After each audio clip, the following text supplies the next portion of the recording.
بسم الله الرحمن الرحيم. يا أيها المزمل قم الليل إلا قليلا نصفه أو انقص منه قليلا أو زد عليه ورتل القرآن ترتيلا إنا سنلقي عليك قولا ثقيلا إن ناشئة الليل هي أشد وطئا وأقوم قيلا إن لك في النهار سبحا طويلا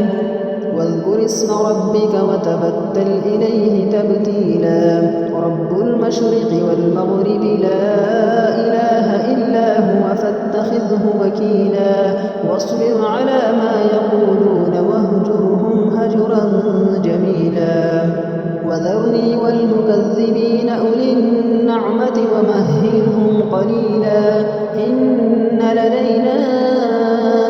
أنكالا وجحيما وطعاما ذا غصة وعذابا أليما يوم ترجف الأرض والجبال وكانت الجبال كثيبا مهيلا إنا أرسلنا إليكم رسولا شاهدا عليكم كما أرسلنا إلى فرعون رسولا فعصى فرعون الرسول فأخذناه أخذا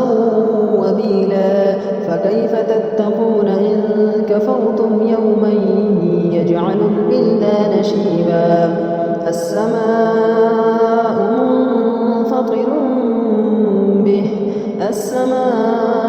منفطر به كان وعده مفعولا إن هذه تذكرة فمن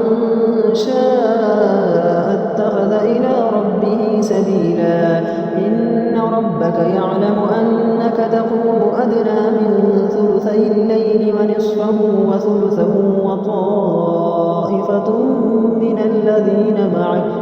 والله يقدر الليل والنهار علم أن لن تحصوه فتاب عليكم فاقرؤوا ما تيسر من القرآن علم أن سيكون منكم مرضى وآخرون يضربون في الأرض يبتغون من فضل الله وآخرون يقاتلون في سبيل الله فاقرؤوا ما تيسر منه وأقيموا الصلاة وآتوا الزكاة وأقرضوا الله قرضا حسنا وما تقدموا لأنفسكم من خير